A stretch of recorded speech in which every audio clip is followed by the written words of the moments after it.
lone scream pierced the air, harrowing, desperate, and impossibly distant.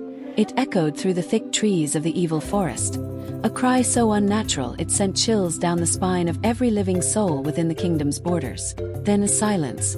The forest, once teeming with life, grew still. A heavy, suffocating stillness. It wasn't the kind of quiet one might expect from the deep woods. No, this silence had teeth. The kind of silence that made you feel watched, hunted. And in that silence, a figure collapsed from the shadows, bloodied, broken, and dragging his feet through the dirt. It was the king, alive but not the same.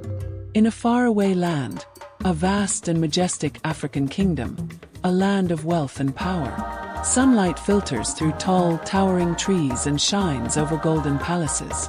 The air is thick with the sound of war drums, signaling the arrival of the king's most trusted warrior.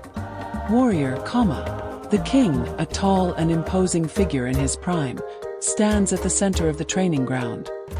His eyes locked onto his warrior. Both are engaged in a fierce combat exercise. One as a master, the other as his loyal pupil. But the tension in the air rises. The king moves swiftly, parrying Kama's strikes with grace. Kama's blade glints, but in a split second, a mistake. Swoosh! The blade slashes the air. The king grunts in pain as a single finger is severed from his hand, falling to the ground with a sickening thud. His eyes widen in fury, disbelief. Breathing heavily, enraged, the king shouts in anger. You fool! Do you realize what you've done? The warrior stands frozen, horror etched on his face. Kama pleaded. Your Majesty, forgive me. It was not my intention. I would never dare. Please forgive me, my king. The king, furious and out of anger, replied hurriedly. Silence. Your blades tasted forbidden blood. You've ruined my perfection forever. You failed me. In a blind rage, the king signals to his guards. Kama, his most trusted, is thrown to the ground and bound. Lock him in the dungeon. No food, no water. Let him rot for his incompetence. No one hurts the king and goes free, and for this you must be punished. Come. Take him to the dungeons. But the king had not yet been troubled until now. The king, now seated upon his throne, listens intently as one of his advisors speaks urgently. Your Majesty, the people are restless. More and more are disappearing. The cries from the forest are growing louder. Fear spreads like wildfire through the kingdom. Furious. Enough of this superstition. If these cries are real, I will put an end to them. I will not be cowed by ghost stories. The king summons a tracker, a seasoned man known for his skills in navigating the dense jungle. He is ordered to investigate the source of the evil. My dear friend, find the cause. And if you can't, bring back those who have gone missing. The tracker enters the forest alone. The thick canopy above makes it seem like dusk, even though the sun is high in the sky.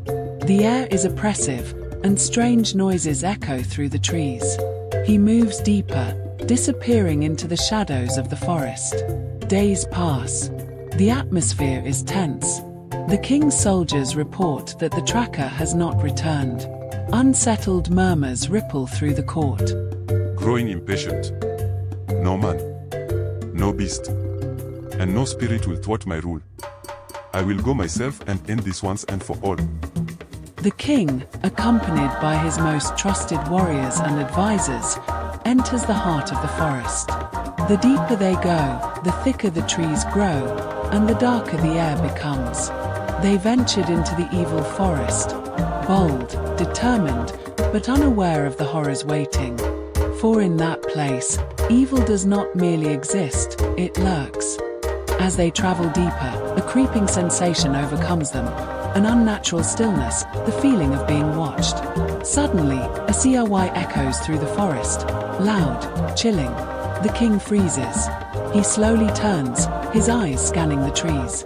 A gust of wind howls through the forest, and one of his warriors vanishes without a sound, nothing but dust where he once stood.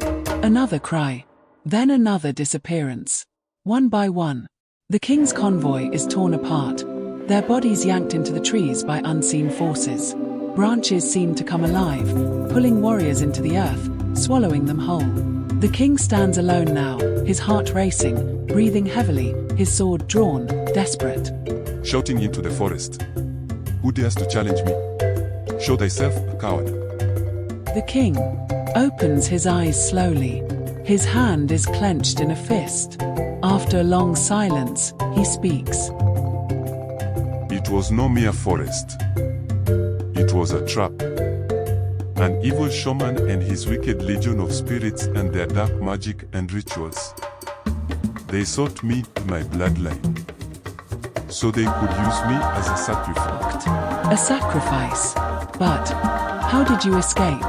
Asked from amongst the concerned crowd. The king exhales deeply and lifts his hand, revealing his missing finger. The gods walk paths we mortals can't fully comprehend. My curse was my blessing. This mistake, it saved my... The court stares in confusion. The shaman saw my hand and my incomplete hand. He came closer to me, stared at my hand for a while, then shouted orders to stop.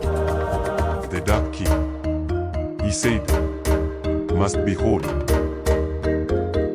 King commands the release of warrior Kamar, who is brought before him, bruised and emaciated. Kamar falls to his knees, trembling. You have and will remain loyal. For I see now, your mistake was no accident. It was fate. Without your error, I won't have life today. At last, Kamar was free. Happiness and tears of joy filled the air, as the night ended in celebrations and merrymaking.